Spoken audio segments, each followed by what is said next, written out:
Hello dear student, कैसे हो आप सभी लोग। उम्मीद करता हूँ सब अच्छे होंगे, सबकी पढ़ाई शानदार चल रही होगी। प्यारे बच्चों, आरआरबी जेईई की भर्ती जिसका हर एक डिप्लोमा और बीटेक किया बच्चा इंतजार करता है, आखिरी उसका नोटिफिकेशन आ चुके हैं। आज की इस वीडियो में कंप्लीट चीज़ों के बारे में जानकारी देने वाला हूं, जो आपके लिए काम किया हर एक जानकारी आपके साथ में साझा करूंगा, है ना।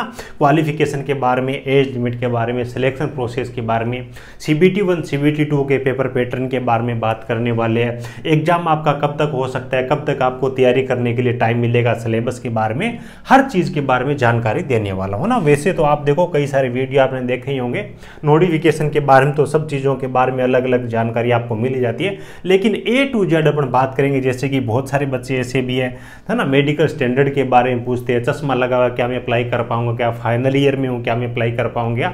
एक एक डाउट आपका दूर करने वाला हूँ। और इसके साथ ही अगला जो वीडियो बहुत जल्द आने वाला है, उसके अंदर मैं आपको बताऊंगा आरआरबी जेईई में आपको अप्लाई करने से पहले कौन कौन से डॉक्यूमेंट तैयार करवाने हैं, वो लिस्ट में आपको बताने वाला हूँ। सो परमानेंट चैनल पे जुड़ जाइएगा ताकि आपको आगे भी अपडेट मिलती रहे। सभी प्रकार की सरकारी तकनीकी भर्तियों की जानकारी यहाँ पे समय पे और सही आपको जानकारी मिलती रहे। आप चाहो तो हमारे टेलीग्राम चैनल में भी ऐड हो सकते हो, वीडियो को डिस्क्रिप्शन में लिंक मिल जाएगी। 9000 से ज्यादा बच्चे ऑलरेडी ज्वाइन कर चुके हैं। ये एम्प्लॉयमेंट न्यूज़पेपर के अंदर आया हुआ अभी तक का नोटिफिकेशन है, फुल नोटिफिकेशन नहीं आया है। 1 या फिर 2 दिन के अंदर अंदर आपको इसका फुल नोटिफिकेशन मिल जाएगा। बाकी आपको बहुत ज्यादा उस पर जाने की जरूरत नहीं है, पहले ही अपन चीजें समझ लेंगे। ओपनिंग डेट के बारे में, यानी कि 30 जुलाई से इसकी फॉर्म है वो स्टार्ट हो जाएंगे, ऑनलाइन फॉर्म भरे जाएंगे। 29 अगस्त तक आप इसके लिए अप्लाई कर पाओगे। देखिए अभी आपके पास में टाइम नहीं है, शुरू होते ही जो बच्चे एलिजिबल है उनका काम है कि कौन कौन से डॉक्यूमेंट चाहिए, वो सब डॉक्यूमेंट आपको पहले तैयार करवा लेने जल्दी ही। उसके बाद में आपको आवेदन करना है, क्योंकि आवेदन करने के बाद में दिमाग में वो बातें आती है कि कैसे तैयारी करें, तैयारी स्टार्ट करें। जब तक फॉर्म नहीं भरा जाता है तो थोड़ी सी वो टेंशन रहती है और अपनी तैयारी स्टार्ट नहीं हो पाती है। तो लास्ट डेट यहाँ पे जो रखी गई है 29 अगस्त रखी गई है, लेकिन मान के चलिए 20 अगस्त तक आपको आवेदन कर देना ताकि बाद में कोई दिक्कत नहीं है। 2 प्रकार की यहाँ पे वैकेंसी है। केमिकल सुपरवाइजर है, यानी कि ये कुछ अलग ही वैकेंसी है, अगर डिप्लोमा बीटेक के अलावा ही है ना। बेसिक पे इसमें बहुत ज़्यादा रहती है, 44,900 मान के चलिए 80,000 के आसपास में यहाँ पे सैलरी बनेगी। 18 से 36 वर्ष एज लिमिट है। यहाँ पे केवल और केवल ज्वाइनिंग है वो आरआरबी गोरखपुर में आपको मिलेगी।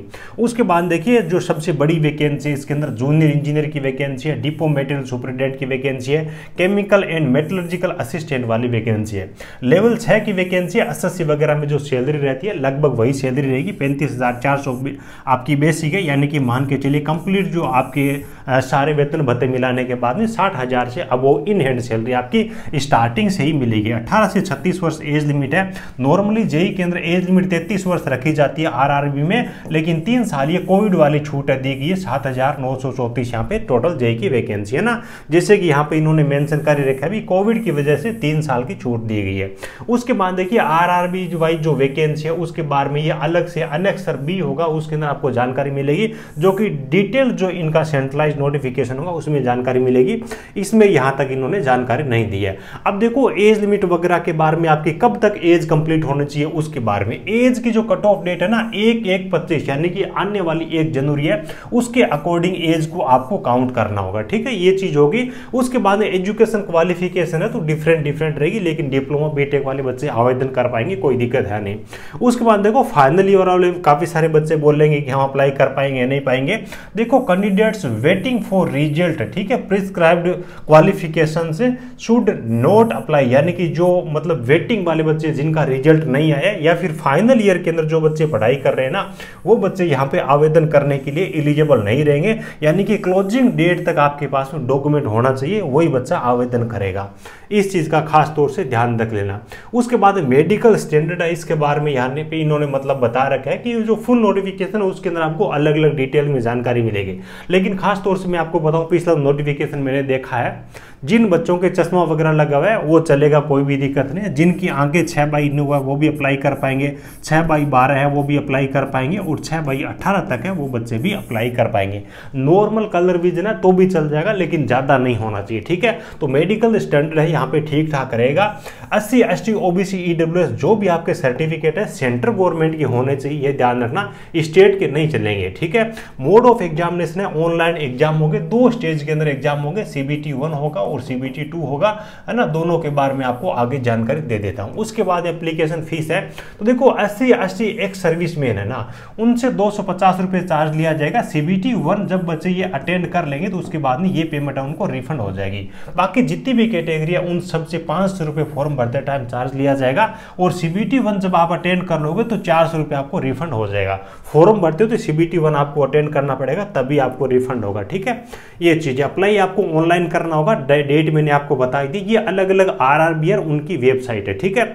ये चीज़ें आपको अच्छी तरीके से जानकारी मिली। आपका लेटेस्ट 27/7/2024 इन्होंने लिखा है, लेकिन एम्प्लॉयमेंट न्यूज़पेपर में 5-7 दिन है वो पहले ही आ जाता है, ठीक है। तो इतनी चीज़ें आपको अच्छी तरीके से समझ में आ गई होगी। अब पेपर पैटर्न के बारे में, आपका एग्जाम कब तक हो सकता है उसके बारे में बात कर लेते हैं।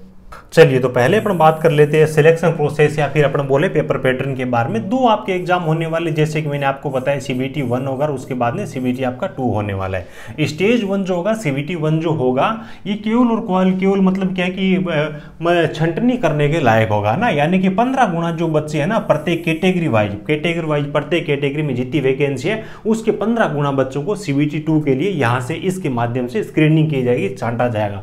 90 मिनट का आपका पेपर रहने वाला है, 100 प्रश्न आपको इसके अंदर दिए जाएंगे। उसके बाद देखो CBT 1 है, इसमें कौन कौन से सब्जेक्ट से कितने प्रश्न आएंगे और उनका सिलेबस क्या रहेगा, वो चीजें भी अच्छी तरीके से बता रखे। जैसे कि मैथमेटिक्स है, यहाँ पे सिंपल वे से प्रश्नावली दे रखी है, लगभग 20 से लेकर के 22 प्रश्नावली आपको तैयार करनी होगी, ठीक है। और उसके बाद देखिए जनरल इंटेलिजेंस एंड रीजनिंग है, तो इनके भी लगभग 17-18 टॉपिक आपको यहाँ पे दे रखी है। जनरल अवेयरनेस है जिसमें करंट जीके भी रहेगा और इंडिया जीके इसमें पूछा जाएगा। उसके बाद जनरल साइंस है, up to 10th standard CBSE उसका आपका लेवल रहेगा। अब देखिए अंकों का विभाजन इन्होंने बता रखा है। मैथमेटिक्स है 30 नंबर के 30 प्रश्न है, रीजनिंग के 25 नंबर के 25 प्रश्न है, जीके के 15 नंबर के 15 प्रश्न है, साइंस के 30 नंबर के 30 है। इस हिसाब से आपको 100 नंबर के 100 प्रश्न पूछे जाएंगे, 90 मिनट का टाइम दिया जाएगा। लेकिन ध्यान रखना इन्होंने यहाँ पे मेंशन कर रखा है भी हमने अंकों का विभाजन तो सब्जेक्ट के हिसाब से कर रखा है, लेकिन एक्चुअल में यही ये जरूरी नहीं है, थोड़ा बहुत अलग अलग शिफ्टों के अंदर चेंज भी हो सकता है। उसके लिए नॉर्मलाइजेशन करने वाले थोड़ा बहुत चेंज होता है, कहीं पे साइंस के ज़्यादा आगे तो कहीं पे साइंस के कम आगे, मैथ के ज़्यादा आगे, ऐसे होता है। उसके बाद CBT 2 का आपका जो पेपर पैटर्न रहेगा उसके अंदर देखो 120 मिनट का आपको टाइम दिया जाएगा, 150 प्रश्न पूछे जाएंगे। यहाँ पे प्रश्न थोड़े से ज़्यादा रहेंगे, यहीं पे थोड़ा सा आभास होता है कि हाँ जेई का ये पेपर हो रहा है। पहला तो सारा पेपर नॉन टेक्निकल है। अब देखो सेकेंड पेपर के अंदर आपका जीके के प्रश्न आपसे पूछे जाएंगे, फिजिक्स एंड केमिस्ट्री है 10th स्टैंडर्ड तक की आपसे पूछी जाएगी। Basics of computer and application है, यानी कि कंप्यूटर से संबंधित प्रश्न पूछे जाएंगे। Basics of environment and pollution control है, इसके प्रश्न पूछे जाएंगे, सिविल वालों के लिए बेस्ट चीज है। उसके बाद आपको अपने टेक्निकल क्वालिफिकेशन से संबंधित प्रश्न पूछे जाएंगे। अलग अलग ब्रांच के अलग अलग पेपर होने वाले हैं।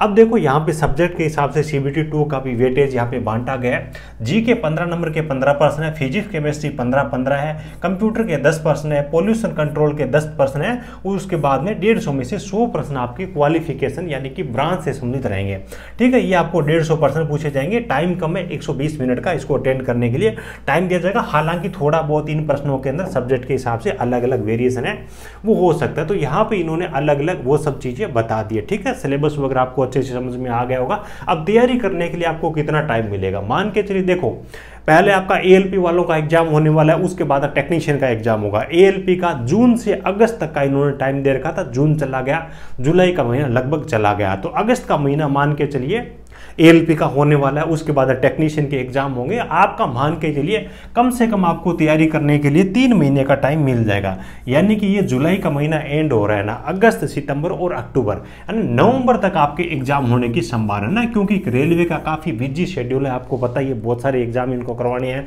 फॉर्म इनको लेने, तो 3 महीने का टाइम आप मान के चल सकते हो। और जो सिलेबस यहाँ पे दिया वो अभी से आपको तैयार करना है, ठीक है।